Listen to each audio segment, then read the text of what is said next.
Mungkin kami perkenalkan ya teman-teman ya, kami bertiga ya, ada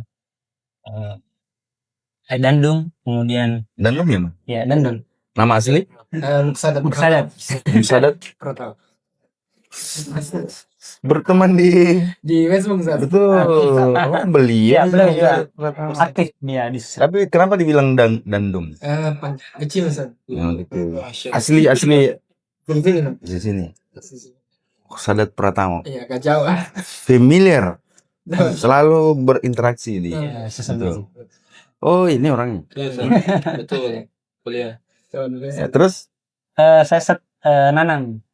Ya. nama asli? Aris Nanang Kurniawan. Asli Kolaka juga. Kalau saya tetangga kampung dengan kita. Di? Saya di Sengkang. Di Sengkang. Oh, itu. Ya, Ustaz dari Bone. Iya, saya dari Bone. Kalau beliau ya. Ya, Ustaz. Iya, Ustaz. Nama lengkap kami Muhammad Gifari Hajatul Fatwa. Asli Kolaka. Akam sih. Jadi nama podcastnya Ustaz kan kita sering ngopi. Iya, Sering ngopi. Ya, sering ngopi. Jadi kita pikir sering ngopi harusnya bisa lebih sering sharing. Ah, ya. Ngopi dan sharing. Ya, bukan dari sharingnya itu minimal ada faedah yang ada faedah. Keren. Ini sudah berlangsung sempat beberapa episode mulai Ustaz, tapi yang sering ngopi ini first episode ya. Oh, first episode. Ini yang pertama. Jadi ini perdana pas ada kita ya. Iya. Mungkin kita lebih ke ini Ustaz. Seperti yang Kinanang bilang tadi soal pemuda ini Ustaz. Soal keresahan yang kita rasakan sekarang di media sosial, kita terlalu over. Ya. Menerima informasi terlalu cepat. Betul. Ada masalah juga, kita nggak tahu lari kemana. Akhirnya diselesaikan dengan apa yang kita nonton. Betul. Kadang itu jadi permasalahan kita bersama jadi. Bahkan sampai kemarin di sini ada yang sempat percobaan bunuh diri. Di sini. Di sini di Kolak.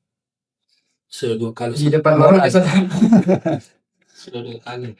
Dia minum sesuatu atau Kekecewaan saja. Ujian. Ya, ada percobaan manjat menara. Terus mau lompat.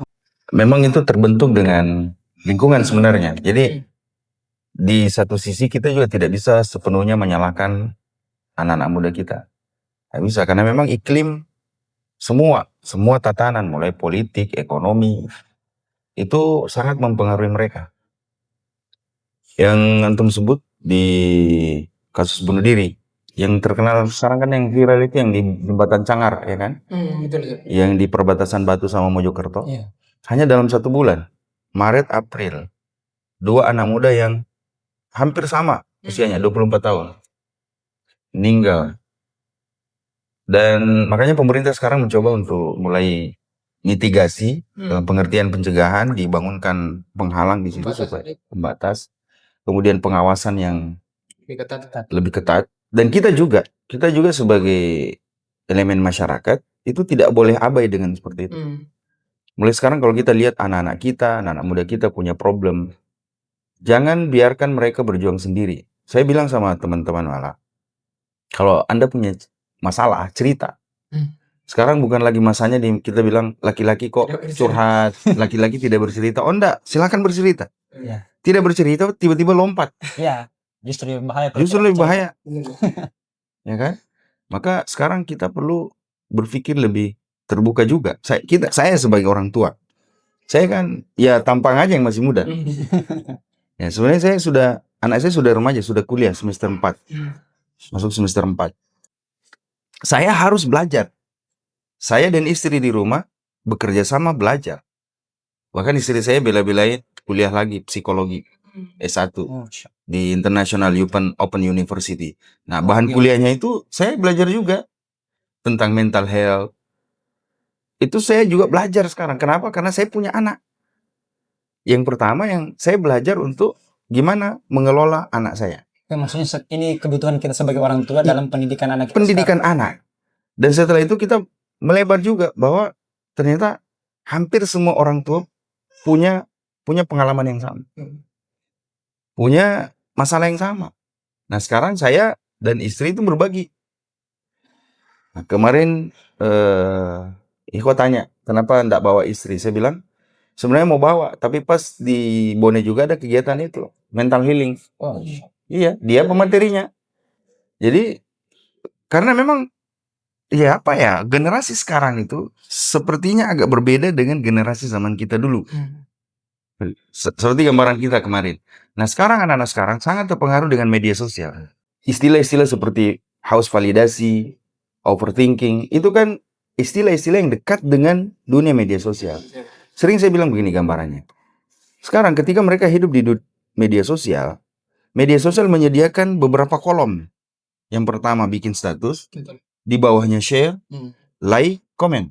Itu kan mengkondisikan kita menjadi orang yang haus validasi. Seakan-akan kita ini terpengaruh dengan bagaimana orang menilai. Ya kan? Begitu kita menulis sesuatu atau mengucapkan sesuatu dan orang tidak respon, kita merasa ya baper, merasa tertekan, merasa secara psikologis kita tidak diterima di tengah masyarakat, tidak ada validasi dari masyarakat. Dan ini jauh sebelumnya, sejak zaman abad ke-7 Hijriah, bahkan jauh sebelumnya, abad ke-5 Hijriah. Imam Al-Ghazali rahimahullah, ini Imam Abu Hamid Al-Ghazali menulis Ihya Ulumuddin dan menyebutkan salah satu poin di dalam kitab itu yang 2 abad setelahnya, pada abad ke-7, kitab ini diringkas oleh Imam Ibnu Qudamah Al-Maqdisi dengan judul Mukhtasar Minhajul Qasidin. Kutipan itu saya tidak baca redaksi langsungnya di Ihya Ulumuddin, tetapi saya baca kutipan dari ringkasan dari itu oleh Imam Ibnu Qudamah Al-Maqdisi. Dia mengatakan, di antara pintu-pintu masuknya setan pada diri manusia itu adalah at-tam'u finnas. Tam'u finnas itu artinya rasa butuh yang begitu besar akan perhatian manusia. Untuk konteks sekarang, itu kita sebut sebagai haus validasi. Kehidupan kita dipengaruhi sama bagaimana cara orang menilai kita. Dan itu dia yang bikin anak-anak muda kita mudah sekali memutuskan hal-hal yang fatal. Coba, kasus yang di Jembatan Cangarit. Kan ceritanya dia jatuh cinta, terus ditolak. Dulu ya berprinsip kita kalau ditolak kan, kalau PT-PT lewat, masih ada PT-PT di belakang. Ya kan? Iya. Ustaz Ari mungkin pernah ngalami. Iya, kita kan ngalami. Kalau ditolak yang satu, kan di belakang masih ada angkot. Kereta yang satu lewat, masih ada yang lain. Anak-anak sekarang tidak. Ditolak.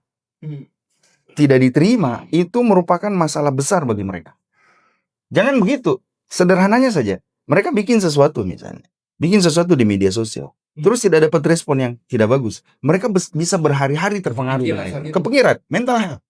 Bayangkan kalau itu terkait dengan lebih personal. Jatuh cinta misalnya. Terus orangnya, kamu bukan tipe saya. Saya tidak suka. Kamu jelek misalnya. Nah, sekarang kenapa anak-anak kita cara berdandannya beda dengan orang dulu? Karena itu dia. Validasi. Haus validasi. Kata Imam Ibnu Qudamah, at-tam'u finnas, tamak. Ya, kecintaan yang berlebihan atau kebutuhan yang berlebihan terhadap perhatian manusia itu menjadi pintu masuk setan. Tepat sekali. Hari ini orang bunuh diri karena tidak tervalidasi. Ya. Ini saya kira. Nah, padahal di dalam ajaran agama kita, misalnya di dalam Al-Quran, itu jelas sekali bagaimana Islam ini memberi perhatian yang besar kepada para pemuda. Karena kalau para pemudanya yang kuat, negara itu menjadi kuat. Sebaliknya kalau pemudanya yang lemah, dia yang jadi sasaran tembak, ketika mereka hancur, bangsa itu alamat buruk bagi bangsa. Ya kan? Sekarang narkoba, siapa yang disasar? Anak muda. Ya kan? Media sosial siapa yang disasar? Anak muda juga. Konten-konten yang tidak bagus, siapa yang disasar? Anak muda. Di dalam Al-Quran, istilah pemuda itu disebutkan berkali-kali. Dan kebanyakannya dalam konteks yang baik. Misalnya Nabi Ibrahim. Ya kan? Ashabul Kahfi. Innahum fityatun amanu birabbihim wazidnahum huda. Mereka itu adalah para pemuda yang beriman kepada Rabb mereka. dan kami tambahkan petunjuk kepada mereka.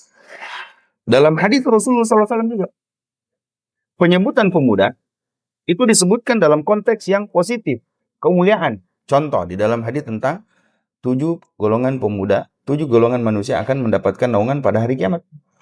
Rasulullah SAW bersabda, "Sab'atun yudhilluhumullahu fi dhillihi yauma la dhilla illa dhilluh."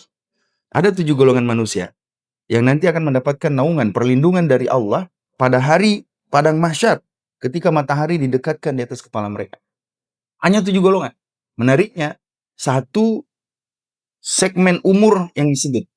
Tidak ada anak-anak, tidak ada orang tua. Yang ada syab. Apa kata Rasulullah? Wa syabun nasya'a fi ibadati rabbih. Seorang pemuda yang tumbuh dalam keadaan beribadah kepada Rabbnya. Itu isyarat yang jelas bagaimana Islam memberikan petunjuk untuk memberi kepedulian, penekanan kepada pendidikan tarbiyatus syabab. Ya, marhalah syabab ini, al-murahaqah, remaja, dewasa itu begitu penting sampai diberi keutamaan. Ada 7 golongan. Nah, salah satunya adalah pemuda yang tumbuh dalam keadaan beribadah. Pertanyaan sekarang, kenapa cuma pemuda yang disebut? Kenapa cuma pemuda yang dapat janji untuk dapat naungan Allah? Karena memang marhalah, fase yang paling susah untuk diajak beribadah adalah anak muda. Ya, fase, marhalah, kondisi, keadaan dalam kehidupan kita manusia mulai dari kecil sampai orang dewasa. Yang paling susah diajak ke masjid itu, yang paling susah diajak sholat, yang paling susah untuk diturut taat dan patuh, itu anak muda. Faktor penyebab pun hampir gitu. Ya banyak. Mungkin mereka merasa masih panjang waktunya mungkin kan. Salah satu. Seperti kemarin saya bilang. Anak-anak kalau diajak ke masjid, kan the power of iming-iming. Diiming-iming coklat, diiming-iming seblak, diiming-iming bakso. Ke masjid. Terus orang tua ditakut-takuti. The power of ditakut-takuti kan begitu. Iya. Kayak, Lato, Om, kalau tidak ke masjid itu bau tanam. Kalau Om tidak ke masjid, la ilaha illallah, hampir mungkin mati Om. Dia takut. Tapi anak muda ditakuti bagaimana? Diiming-imingi, bukan fasenya lagi mau diiming-iming, ditakut-takuti apa lagi? Coba, yang jadi korban laka-lantas siapa? Anak muda, nggak pakai helm, ugal-ugalan. Kenapa? Karena memang secara sains, struktur otak mereka itu belum sempurna untuk menjadi bijak. Mereka cenderung mencoba sesuatu yang berbahaya. Sekedar untuk mencoba. Padahal bisa jadi itu adalah ujung dari kehidupannya. Itu anak muda begitu. Makanya dari penasaran rasa penasaran, labil. Mulailah mereka mencoba narkoba. Mungkin dari hal-hal yang mohon maaf, awalnya mungkin merokok aja. Terus coba-coba yang lain. Ini sudah tidak mempan, sudah. Kalau orang Bugis bilang makemeh, toh sudah ya makemeh bawa, tidak ada rasanya. Coba lagi yang lebih kalau ini lebih kental, lebih kuat, lebih strong. Nah itu. Jadi kalau ditanyakan faktor, sekali lagi faktornya tidak jauh, lingkungan. Coba perhatikan, isyarat dalam hadis Rasulullah SAW bersabda, "Ma min mauludin illa yuladu alal fitrah." Tidak ada satupun entitas manusia yang bernama bayi yang lahir, kecuali dia lahir dalam keadaan fitrah. Semua kita ini lahir dalam keadaan fitrah, di atas keimanan tauhid. Apa kemudian? Kata Rasulullah, fa'abawahu yuhawwidanihi au yunassiranihi au yumajjisanihi. Maka kedua orang tuanya lah yang menjadikan dia Yahudi, Nasrani, dan Majusi. Isyarat ini jelas bahwa anak-anak itu sebenarnya kita lahir dalam keadaan fitrah. Yang memberi pengaruh adalah lingkungan. Dan lingkungan pertama adalah orang tua. Lingkungan pertama orang tua. Ya. Mohon maaf, harus dengan sedih kita katakan, anak yang nakal, anak yang kemudian punya penyakit mental, itu penyakit pertamanya bisa jadi terkontaminasi dari kondisi kedua orang tuanya. Makanya saya selalu bilang di momen-momen ceramah di mimbar tarawih atau bahkan di khutbah, saya selalu bilang, bapak-bapak, ibu-ibu, tugas kita sebagai rumah tangga adalah membangun keluarga yang harmonis. Hubungan suami istri itu bukan hanya kemaslahatannya untuk kita berdua, Tapi yang jadi problem adalah apapun yang terjadi dalam hubungan Anda berdua itu berpengaruh sama anak-anak. Makanya dalam Sahih Muslim, Rasulullah memberi keterangan yang jelas bahwa kerusakan yang paling disukai sama iblis itu adalah perceraian. Rasulullah SAW bersabda, Inna iblisa yada'u arsyahu alal ma' thumma yab'athu sarayahu. Sesungguhnya iblis itu meletakkan singgasana kerajaannya di atas air. Lalu dari sanalah dia mengirim satuan-satuan perangnya. Setan-setan dikirim dari sana. Ada setan yang disuruh minum, ada yang suruh pengaruhi orang untuk minum minuman keras, narkoba, membunuh, menganiaya, merampok, dan seterusnya. Setelah datang pasukan setan yang pertama, dia lapor, wahai iblis, inni fa'altu kada wa kada. Wahai iblis, aku telah melakukan ini dan itu. Maka iblis mengatakan, masa nak tasyayat. Boleh jadi mungkin saya sudah bikin orang berkelahi.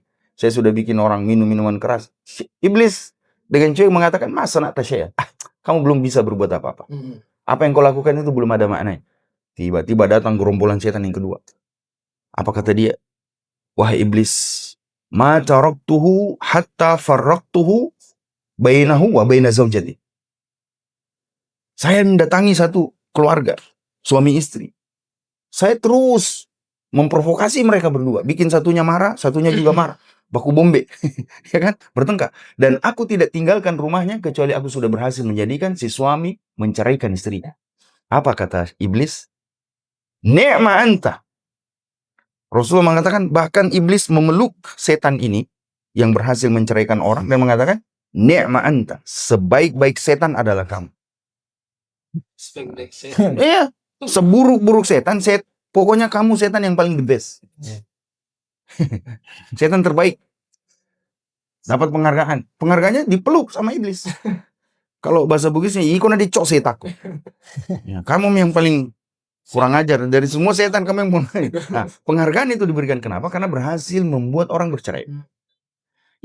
Faidahnya kata para ulama kita, ini menunjukkan bahwa bahaya yang mengancam, salah satu yang terbesar di tengah masyarakat itu adalah perceraian. Dia bisa meruntuhkan sendi-sendi berikutnya. Kenapa? Kalau ayah ibu bercerai, efeknya itu ke bawah, ke samping, ke atas. Keluarga, luas. Keluarga besar bisa saling benci antara satu dengan yang lain. Dan terutama yang paling parah anak-anak kita. Kenapa ada anak-anak yang membuli anak yang lain? Itu karena mungkin sering lihat bapaknya bully ibunya. Tampar ibunya, pukul ibunya, sebaliknya ibunya tendang bapaknya. Misalnya kalau dia pemain taekwondo, ya kan?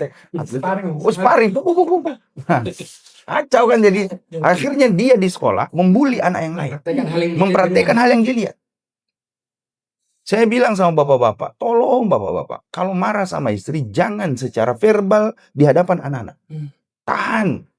Apalagi sampai mukul. Ibu-ibu juga. Jangan merendahkan suami Anda di hadapan anak-anak. Karena rasa hormat anak-anak kita akan berkurang kepada ayahanda mereka. Misalnya persoalan ekonomi.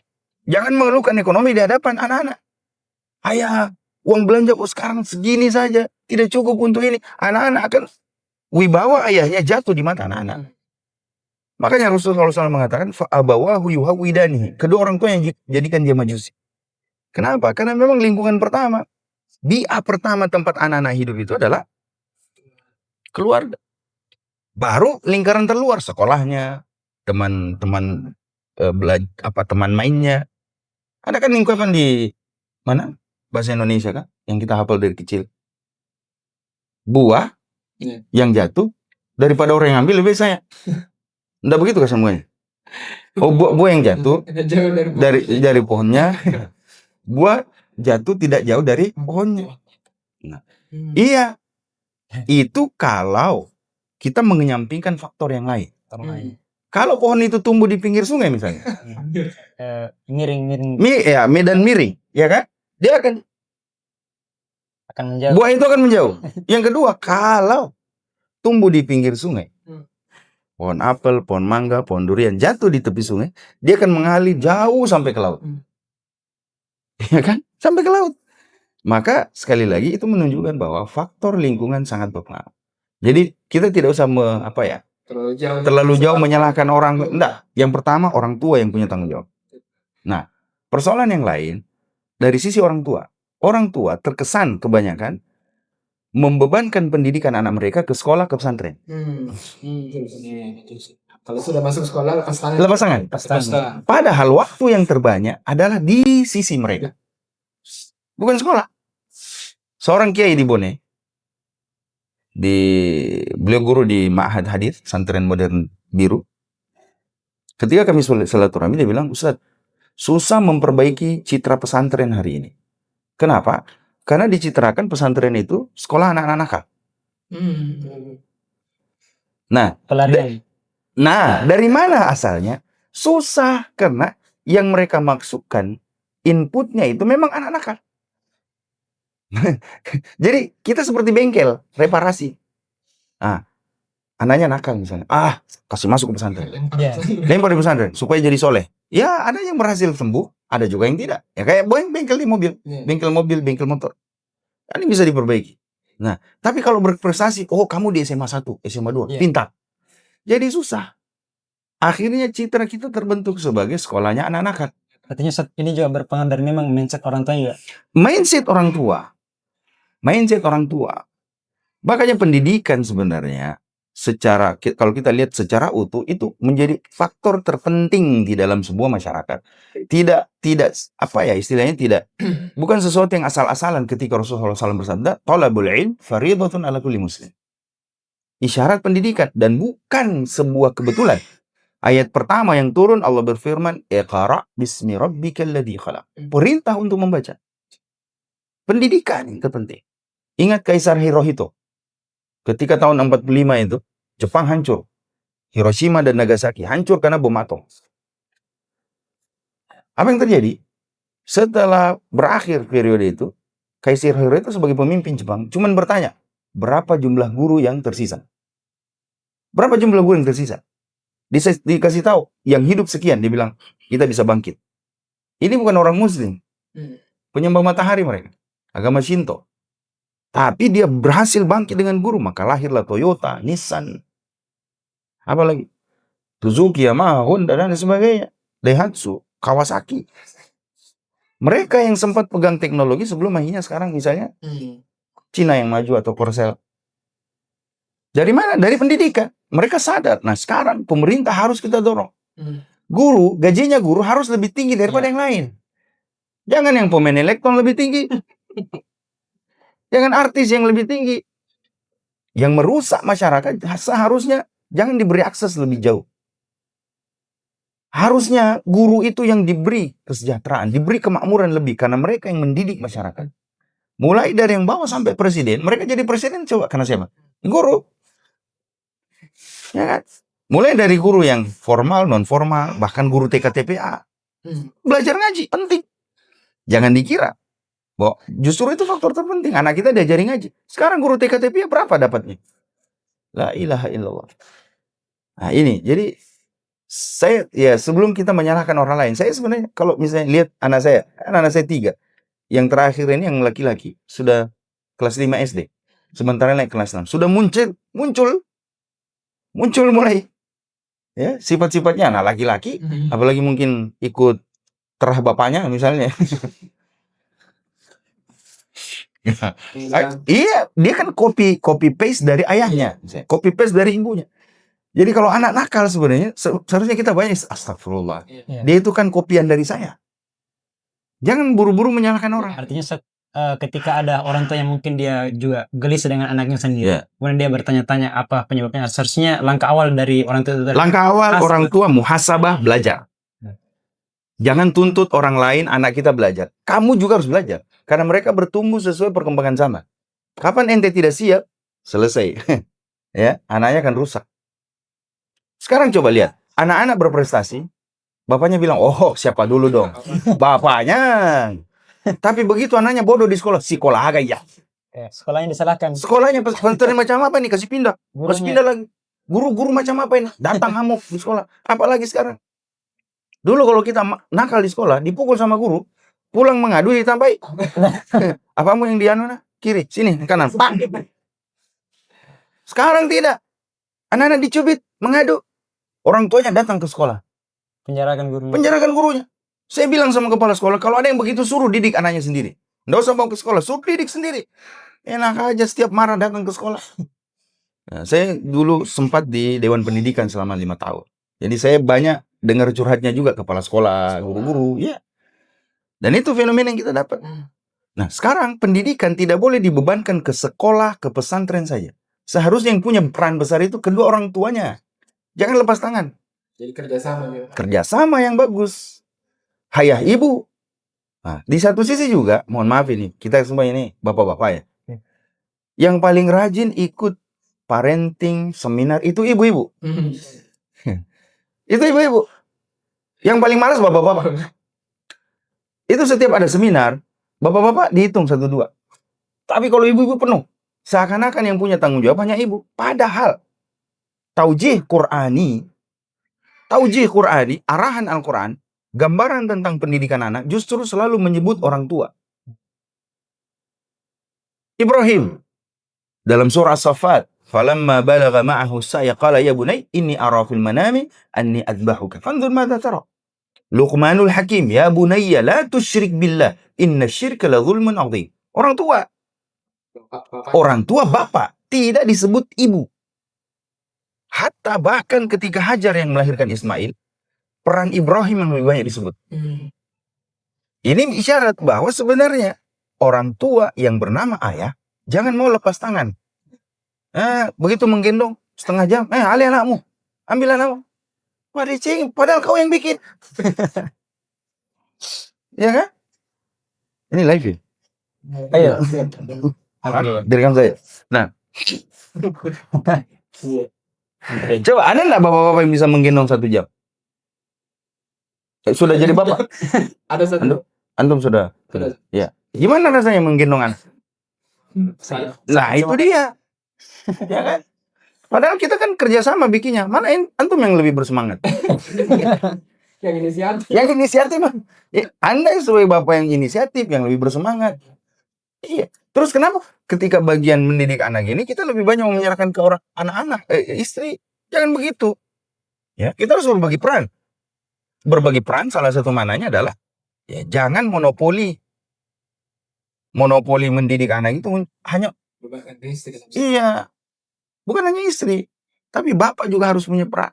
Itu mungkin jadi faktor juga. Kan dikatakan sebagian anak-anak kita yang tadi kita bilang setelah kita telisik lebih jauh, anak-anak ini dia rusak karena circle. Dan circle yang merusak mereka sebenarnya circle terdekat karena adalah orang tua.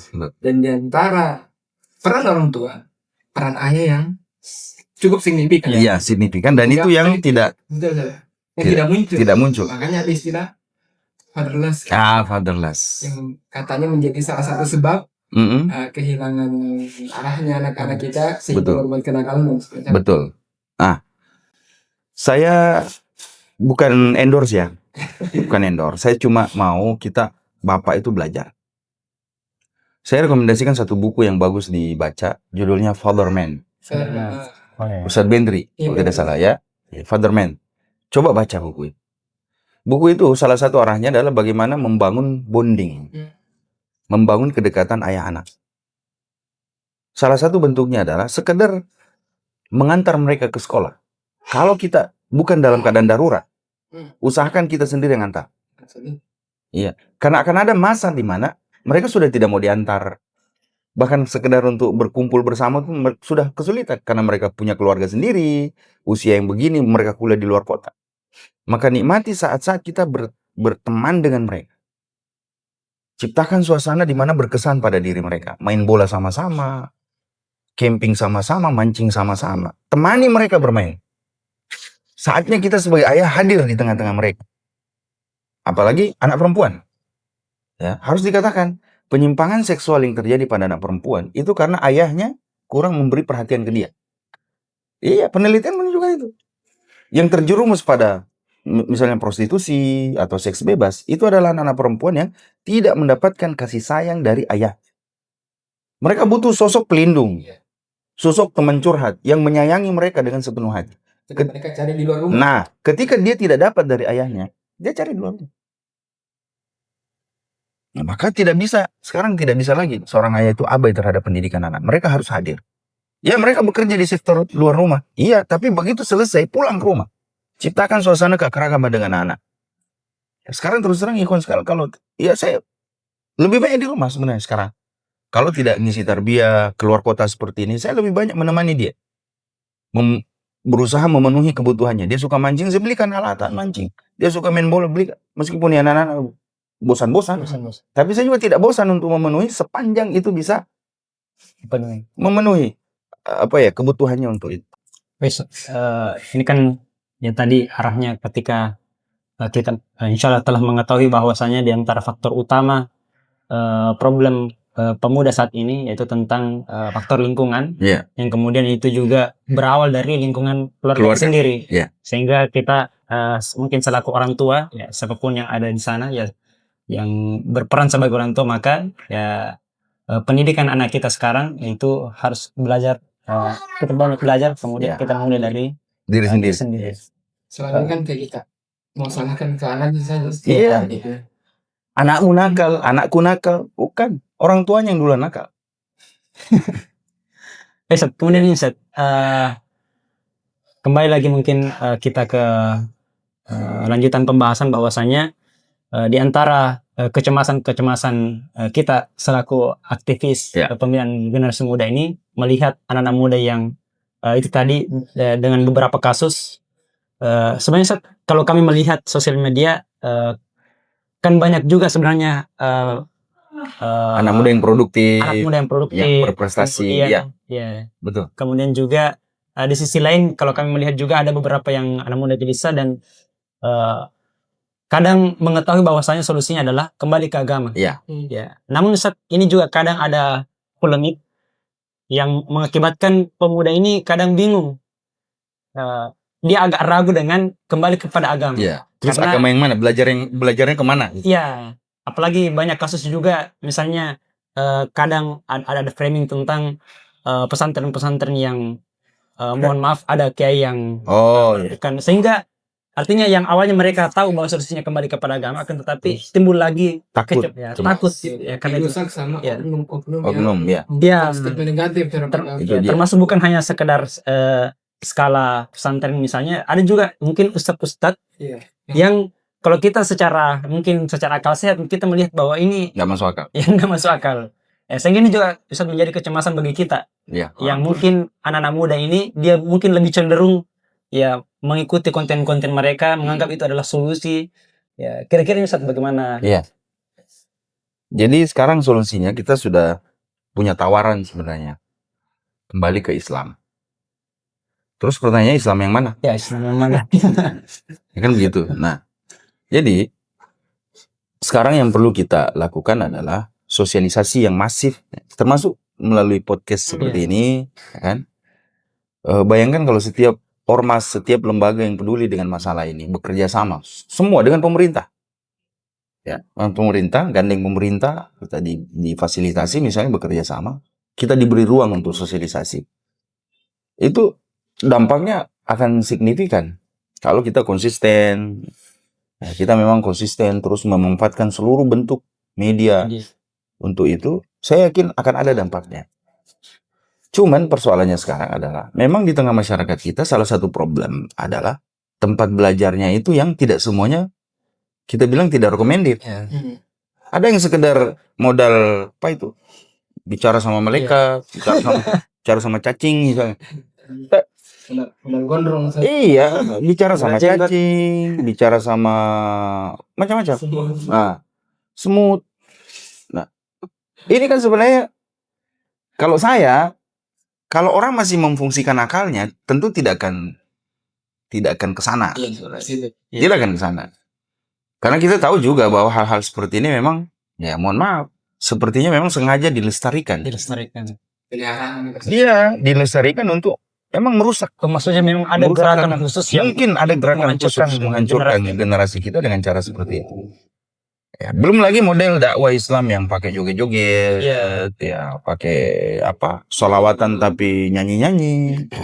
Nah, solusinya adalah tentu belajar Islam kembali kepada sumbernya yang asli.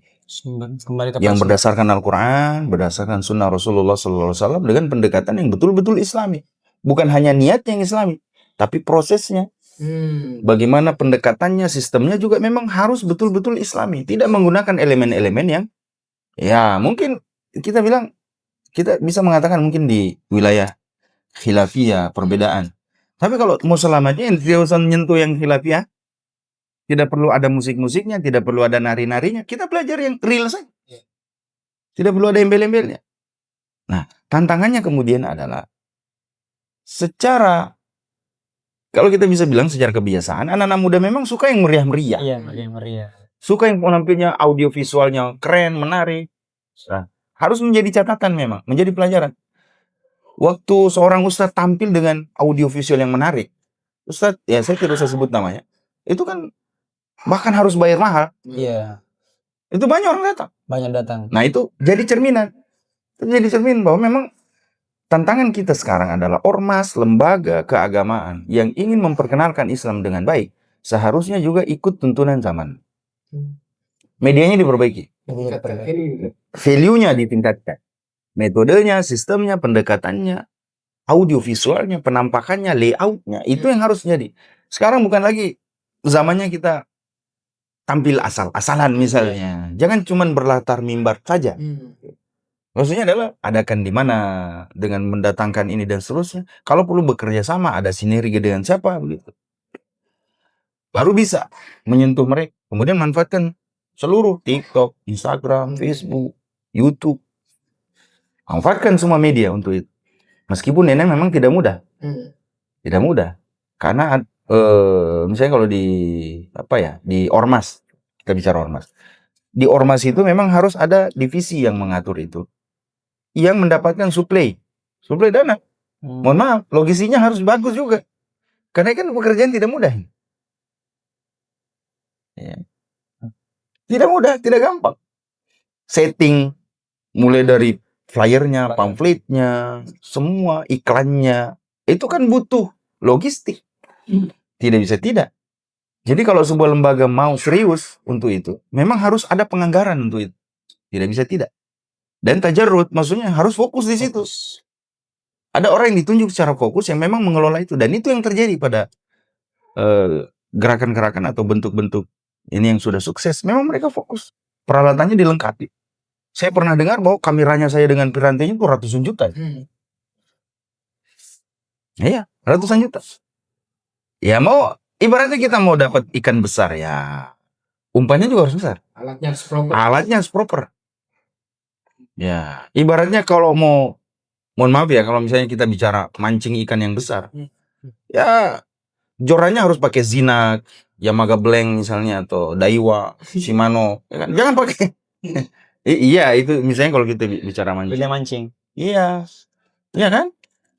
Nah, jadi begitupun sebenarnya dengan dakwah kita. Tidak ada salahnya sekarang kita berinvestasi untuk itu. Kenapa? Tujuannya kita adalah cita-cita yang besar, membentengi anak-anak muda dari hal-hal yang seperti itu. Mungkin sebagian pemikiran orang di luar bahwa orang-orang yang berdakwah, yang mengadakan fasilitas itu mereka adalah sesuatu lembaga atau oknum yang tidak ikhlas. Mungkin mereka tidak bagaimana bab ikhlas. Mungkin bisa diterangkan, Ustaz. Iya, jadi sebenarnya jangan sesederhana itu mengartikan keikhlasan. Ya. Orang yang butuh makan bukan berarti tidak ikhlas. Ini kan semua butuh. Sekali lagi logistik itu butuh. Kalau kita bicara ngopi misalnya, kita duduk terus tidak ada kopi. Sederhananya begitu. Apa yang pegang kamera tidak butuh makan misalnya? Ya butuh kita makan. Ya kan butuh minum, butuh asupan gizi. Butuh. Nah coba kalau kita lihat di Masjidil Haram misalnya. Masjidil Haram, Masjid Nabawi. Justru imam masjid adalah orang yang gajinya paling tinggi. Malah pernah diceritakan itu ketika Syekh Sa'ad Al-Ghamidi didaulat menjadi imam Masjidil Nabawi, Masjidil Haram. Ketika itu kan beliau menolak karena alasannya mau merawat ibunya. Nah, pemerintah Saudi mengatakan kalau soal gaji antum tinggal tulis saja. Berapapun yang diminta. Coba. Imam masjid ini. Imam masjid. Ya. Jadi jangan imam masjid seharusnya gajinya kecil. Oh, tidak. Itu urusan ibadah kepada Allah. Logistiknya harus bagus supaya suaranya tidak serak-serak becek. Ya kan? Ada imam baca loyo begini ternyata aduh kurang kopi. Nggak sarapan imamnya. Aduh, sedikit-sedikit influenza, sedikit-sedikit sakit. Iya. Dipenuhi kebutuhannya Pak Imam, Pak Ustadz. Supaya dia nggak biasanya. Kan kadang ada imam yang mungkin sambil Jadi marbot. iya jadi marbot. Tidak fokus. Fokus. Jadi cara berpikirnya masyarakat kita yang memang perlu dirubah. Serba salah memang. Kalau ustadznya naik mobil mewah, Iya. borju ustadznya. Sekalinya ustadznya naik sepeda, ustadz apaan itu? Kere. Tidak punya. Terus mau apa? Kamu mau apa coba? Serba salah. Nah, makanya imam para ulama terdahulu ya mengatakan itu dia atom ufinas itu. Jangan terlalu mempedulikan apa yang dikatakan orang lain. Sepanjang kita berjalan di atas rel yang benar, acuhkan. Dalam kisah yang sangat terkenal kan? Ya. Ada ayah dan anak naik keledai. Lewat di pasar. Orang bilang, ini orang macam apa? Siksa itu keledai. Masa 2 orang yang naik? Ya. Akhirnya dia turun.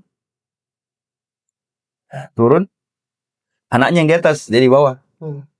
Ini orang bodoh. Masa anaknya di bawah turun?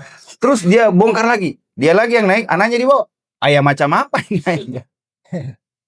Gimana ceritanya? Akhirnya mereka turun berdua. Diseret itu, digiring. Dia bilang, astagfirullah. Itu kan hewan diciptakan untuk dikendarai. Terus kenapa ditarik-tarik saja? Bodoh itu. Nah, intinya, kita tidak akan pernah bisa lepas dari komentar orang lain.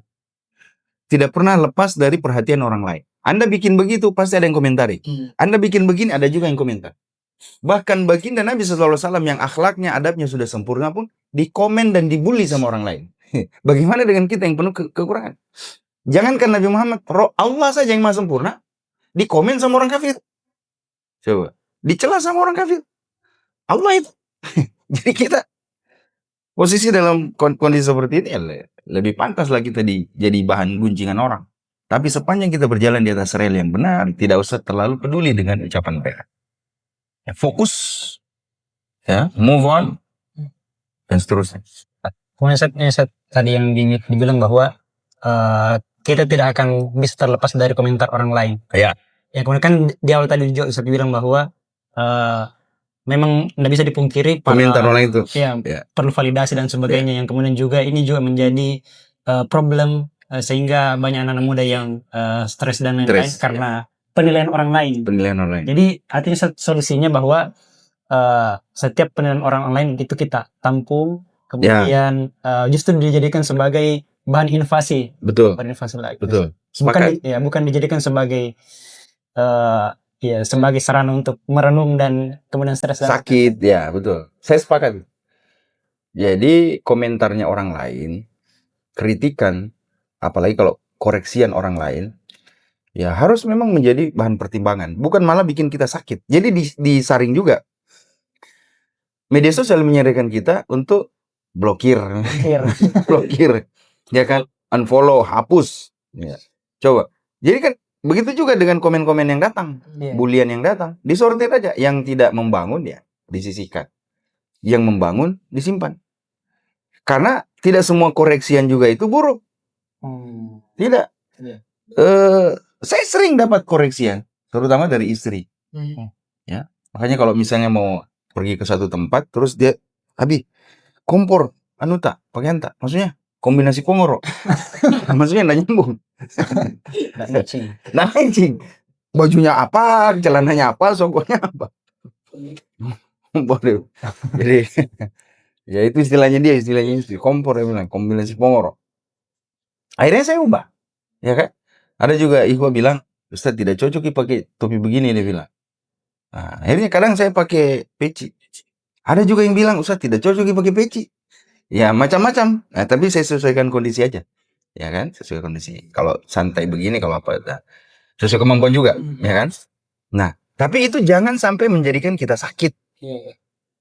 Iya. Ada juga yang pernah bilang, Ustaz, kalau antum ceramah jangan terlalu banyak bergerak. Jangan terlalu telunjuknya begini. Wah, ini susah ini karena kalau saya bicara memang suka Iya. nunjuk. Iya.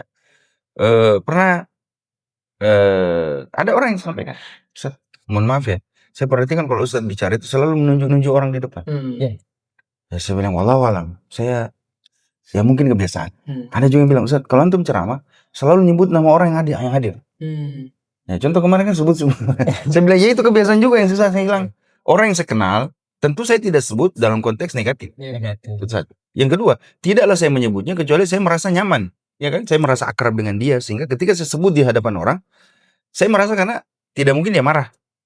Apalagi dalam konteks yang positif, ya, keakraban dan lain sebagainya. Tapi kan berarti bahwa saya tidak peduli dengan itu. Saya kondisikan. Kalau dalam kondisi yang misalnya memang tidak layak, tidak bagus kalau saya sebut nama, saya tidak sebut. Tapi kalau seperti suasana kita intern kita kan biasa saja. Nah, intinya kritikan dan penilaian orang lain tidak ada masalah.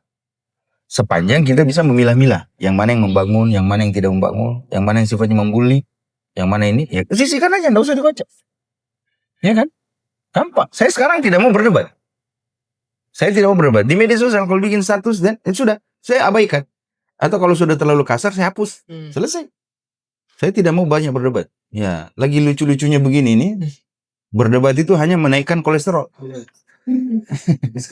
Menghabiskan hari. Baik, saya kira. Mungkin Ustaz, sebagai penutup proses Ustaz, sebagaimana tadi terkait dengan problem para pemuda, kemudian idealnya kemana kita akan kembali. Mungkin Ustaz ada saran untuk para pemuda. Ya, apalagi sekarang kan tidak bisa dipungkiri dalam konteks juga misalnya ada kalimat pemuda lah generasi harapan bangsa. Harapan bangsa, betul. Jadi mungkin apa sarannya kepada seluruh pemuda dengan problematika saat ini agar bisa tetap produktif dengan kondisi di era yang ya begitu banyak tantangannya berat dan besar. Dan mungkin sarannya. Kalau saya secara pribadi tentu berdasarkan apa yang kita bahas tadi, yang pertama adalah para pemuda itu kita sarankan untuk, wahai para pemuda, kembalilah ke dasar. Ya, kembalilah ke dasar. Yang pertama adalah dasar pendidikan agama. Ya, dan itu juga tentu kembali lagi peran orang tua. Peran orang tua. Kemudian kita ingin agar betul-betul bisa menghabiskan masa mudanya itu di dalam membekali dirinya dengan ilmu-ilmu yang bermanfaat. Pendidikan di sekolah itu menjadi sangat penting. Itu tidak bisa ditawar-tawar. Kemudian juga di sekolah pun juga kita sarankan mereka itu aktif dalam kegiatan ekstrakurikuler, terutama yang berkaitan dengan motorik fisik, basket, futsal, bulu tangkis, dan semuanya, ya, jogging, selama itu bermanfaat. Kemudian kepramukaan, saya tidak tahu sekarang masih ada pramuka ya? Ya, itu penting sekali. PMR, membangun jiwa sosial dan kemanusiaan, OSIS, itu saya sendiri secara ini kan kita rasakan manfaatnya itu. Pramuka, PMR, OSIS itu tertanam betul itu jiwa-jiwa kepanduan, kemanusiaan dan jiwa sosial kita dari SMP dan SMA. Ya. Kemudian menyibukkan diri dengan hal-hal yang bermanfaat. Anda tidak dilarang main, tidak. Main memang ya sudah menjadi ciri anak-anak muda main. Sekarang banyak komunitas running banyak. Iya, ikut, tidak ada masalah. Ya, tetapi itu tadi bahwa kita membatasi diri pada hal-hal yang memang sifatnya positif. Ya kan? Sifat positif. Kemudian lebih kreatif. Sekarang keadaannya adalah bisnis, keuangan itu terkait dengan media sosial. Mulai sekarang belajar. Jangan jadikan media sosial hanya untuk hal-hal yang konsumtif saja. Belajar, tingkatkan kapasitas diri, belajar desain, belajar coding. Belajar coding. belajar media, bagaimana publikasi dan lain sebagainya. Dari situ Anda bisa menghasilkan uang.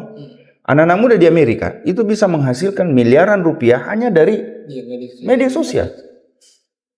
Nah, mereka itu memang user, pengguna. Beda sama kita. Sifatnya konsumtif. Kita hanya bisa menikmati hasil value yang dibikin sama orang. Kita tidak berhasil menciptakan value yang baru. Betul-betul negara konsumtif. Karakternya kan terlihat. Itu orang Indonesia, bukan Indonesia sebenarnya, Konoha. Ya, orang Konoha. Itu barang sudah bagus sampai di Indonesia dirusak. Coba mobil Pajero, mohon maaf, merek bukan untuk Pajero, Fortuner, kan tinggi, dicipta untuk tinggi, diceper bannya. Tidak sesuai dengan fungsi. Tidak sesuai fungsinya. Beli mobil sedan dikasih naik bannya. Mau kamu apa? Saya heran lihat mobil ini dulu itu yang pertama yang saya perhatikan itu motor Ninja RR yang 150 cc. Dikasih ban sepeda. Kamu sebenarnya mau apa? Mau beli sepeda atau mau beli motor? Itu kan lucu. Sebaliknya motor bebek dikasih ban trail. Tapi itu bukan di Indonesia ya. Di Konoha, di Perindapan. Kan lucu kita ini. Spion sudah bagus, standar, diganti yang di bawah, yang di samping. Terus fungsinya apa coba? Ya, orang tidak lagi berpikir tentang bagaimana dia berdaya guna. Tapi sekali lagi ya gaya-gayaan. Ya Allah ya Rabb. Dan dari mana itu berasal? Pendidikan, kesadaran. Pendidikan lagi. Belum lagi kalau kita bicara budaya antri, budaya buang sampah. Coba pergi ke negara-negara lain. Ya, nggak usah jauh-jauh. Malaysia, Thailand bersih. Orang nggak mau buang sampah sembarangan. Antri, kita sudah berdiri datang nyerobot. Coba. Pendidikan, pembiasaan di rumah tangga. Ya, ini memang tugas kita berat. Nah, termasuk anak-anak muda yang memiliki kesadaran, jangan mau membiarkan teman-teman bergaulnya Anda seperti itu. Bikin sesuatu, makanya saya sepakat dengan Syabab, komunitas dengan anak nyaji, ya kan? Syabab itu bagus sekali. Itu salah satu komunitas yang bisa membangun, bisa memperbaiki keadaan, menjadi benteng apa yang terjadi di tengah-tengah masyarakat. Ya, saya kira itu saja. Semakin banyak anak muda yang seperti itu, semakin bagus. Ya. Termasuk podcast apa ini? Sering ngopi. Nah, ini keren ini. Sering ngopi, sharing. Nah, Sering sharing. iya. Saring dulu sebelum sharing. Jadi saring dulu sebelum sharing. Mungkin itu saja Sat. Ya, siap. Yang kita diskusikan pada Luar biasa, saya merasa senang berdiskusi dengan sesama anak muda ya. Bagaimana Pak Haji ya? Pak Haji kan juga anak muda. Iya, muda. Anak muda palsu. Anak muda palsu. pernah muda. Ya, anak muda. Semoga bisa bermanfaat Sat. Karena saya pikir memang untuk apalagi terlebih anak muda Sat. Kadang mereka itu bukan langsung butuh jawaban. Dia butuh tempat tulang dulu Sat. Tempat untuk saya didengar ternyata. Didengar. Ternyata saya Ya. kita harapkan di sesi ini di tempat ini bisa menjadi sarana mereka untuk pulang. Sharing apa yang mereka rasakan Di podcast sering ngopi. Podcast ini. Iya.